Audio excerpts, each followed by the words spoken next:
We're a furniture manufacturer. We produce many different types of products, fixed leg tables, staging systems, but the folding table is absolutely key to what we do. A patent can last up to a maximum of 20 years.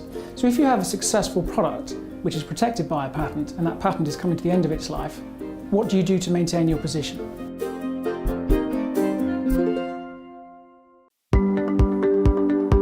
We're aware that we have a successful product. It's a great product and it has stood the test of time. There are literally millions of our folding tables out in use in schools and halls.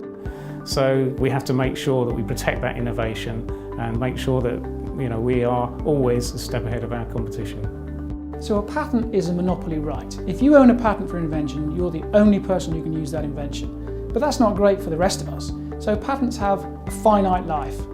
They run out after a maximum number of 20 years. After that point, everybody can use that invention. That's the payback.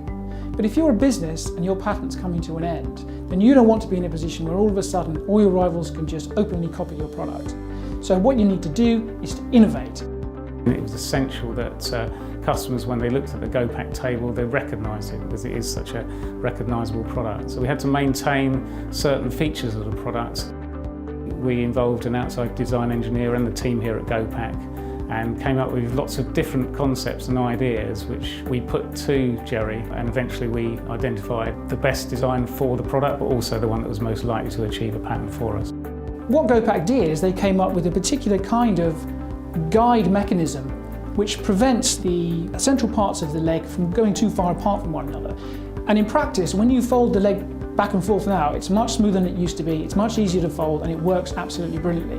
The important point is, from a patent point of view, there's an inventive step there. They've gone away from the previous way of solving that problem, they've come up with a new way of solving the problem, and the examiner was satisfied, and so we were able to get a patent. Our folding table has been around for probably more than 50 years in one form or another. Maintaining patent protection on this product is absolutely essential for us for the future development of the business. That's what the patent system is there to do. It's there to stimulate new innovation. It's there to make products better. It's there to make the world a better place for all of us.